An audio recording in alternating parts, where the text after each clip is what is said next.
Alo, chào Vinh, xin chào các bạn. Hôm nay thì mình chia sẻ một món bánh bò rễ tre nha. Bánh bò với nước cốt dừa kết hợp với đường thốt nốt, nó thơm thơm béo béo. Ăn kèm thêm nước cốt dừa nữa là ngon dữ lắm. Thì bây giờ mời các bạn mình cùng vào bếp để thực hiện bánh bò ngon này luôn ha. Đầu tiên là mình dùng ở đây một gói bột gạo lọc ha, bột gạo bánh bò đó, cái loại mà nó có cái hạt hạt vậy nè thì bánh bò nó mới ngon. Bên đây là mình có nửa gói men khô là 5 gram á, một gói vậy là 10 gram nè. Các bạn mua trong phần mô tả video kênh mình ha. 500 ml nước dừa tươi, nước này thì mình ngâm ở trong nước nóng cho nó ấm ấm. Rồi bây giờ sẽ cho hết gói bột gạo vào trong thau nè. 5 gram men bánh mì hay là men ngọt. Còn nếu mà các bạn không dùng men này thì mình dùng 100 gram cơm rượu nha. Mình sẽ cho cái nước dừa tươi nhưng mà cho từ từ thôi, nửa lít này có thể không có cho hết đâu, cho từ từ các bạn bóp ra cho phần bột này nó nở, nó ngấm với nước dừa. Do đây là men ngọt nên mình dùng thêm nước dừa, còn nếu mà các bạn dùng nước lọc thì mình pha vào trong nước lọc muỗng cà phê đường ha, thì nó có cái độ ngọt men nó sẽ dễ kích hoạt hơn. Mình cứ nhồi từ từ cho bột nó mịn, nhồi cái động tác vậy là khoảng 15 phút ha, để tạo cái rễ tre cho bánh. Cái lượng nước dừa hồi nãy là mình dùng có 400 ml thôi à. Mình nhồi xong 15 phút rồi nè, bây giờ các bạn thấy những cái bong bóng nhỏ nhỏ nó xuất hiện nhiều ở trong bột đó, thì phần bột của mình vậy là đạt rồi. Còn 100 ml nước dừa tươi này mình để qua bên đi. Mình sẽ đậy kín, đem ra nắng phơi khoảng 1 cho đến 2 tiếng đồng hồ ha. Nhiệt độ càng ấm nóng thì bột nó sẽ nhanh nở hơn. Rồi bây giờ đem phơi nắng. 300 gram đường thốt nốt ha. Có đường thốt nốt thì bánh bò nó mới ngon. Bên đây lặn chút xíu muối nè. Mình dùng thêm 300 ml nước cốt dừa nữa.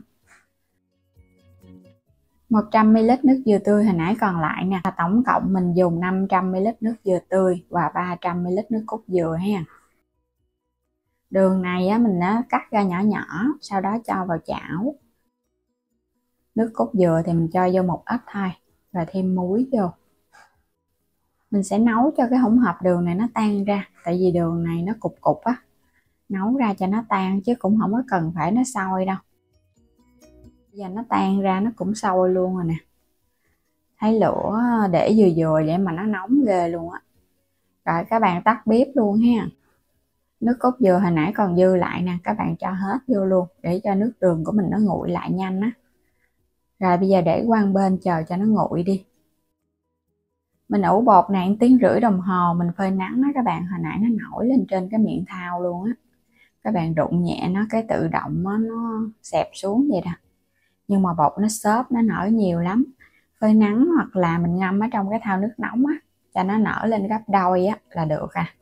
Còn nước đường này các bạn phải chờ cho nó nguội nha, mình mới cho vô. Nếu mà nóng là nó chết men, men của mình nó sẽ khó nở và bánh bò nó chai. Sẽ khuấy đều lên. Bột lúc này mình thấy nó nổi lên trên luôn nè. Bánh bò vậy là nó thành công một bước rồi đó. Còn một bước các bạn ủ thêm với nước đường nữa là xong rồi. Khuấy đều cho nó hỗn hợp này nó tan mịn ra, nó hòa quyện với nước đường. Nước đường thốt nốt. Còn không thì mình dùng đường cát nấu cũng được nữa. Đậy kín, mình chờ thêm 1 tiếng đồng hồ nữa là được nha. Để trong nhà hoặc là phơi nắng cũng được. Mình dùng cái khuôn 22 quét sơn lớp dầu xung quanh cái miệng khuôn luôn. Rồi sau 1 tiếng đồng hồ là bột của mình lúc này nó xuất hiện nhiều cái bong bóng nhỏ nhỏ trong bột Mình khuấy đều lên, bắt đầu các bạn sẽ thấy nó nổ bóp nhỏ nhỏ. Hấp cái khuôn cho nóng, nước cũng sôi. Rồi mình gót hết phần bột vô luôn ha. Khuôn này là mình vừa luôn á. Hấp lửa cao trong vòng nửa tiếng đồng hồ nha. Trong thời gian hấp thì các bạn cứ xả hơi nước 2 lần, rồi cái mình đậy nắp nhanh ha. Quay qua bên đây thì mình dùng 300 ml nước cốt dừa, thêm chút muối, cùng với 2 muỗng canh đường, 1 muỗng canh bột gạo hoặc là bột năng cũng được. Rồi khuấy đều lên. Cái phần này là mình làm nước cốt dừa để ăn kèm bánh nè. Bắt lên trên bếp, khuấy với lửa nhỏ vừa ha. Các bạn khuấy đều đều vậy nè. Đừng có cho bột nó đóng ở dưới đáy nồi.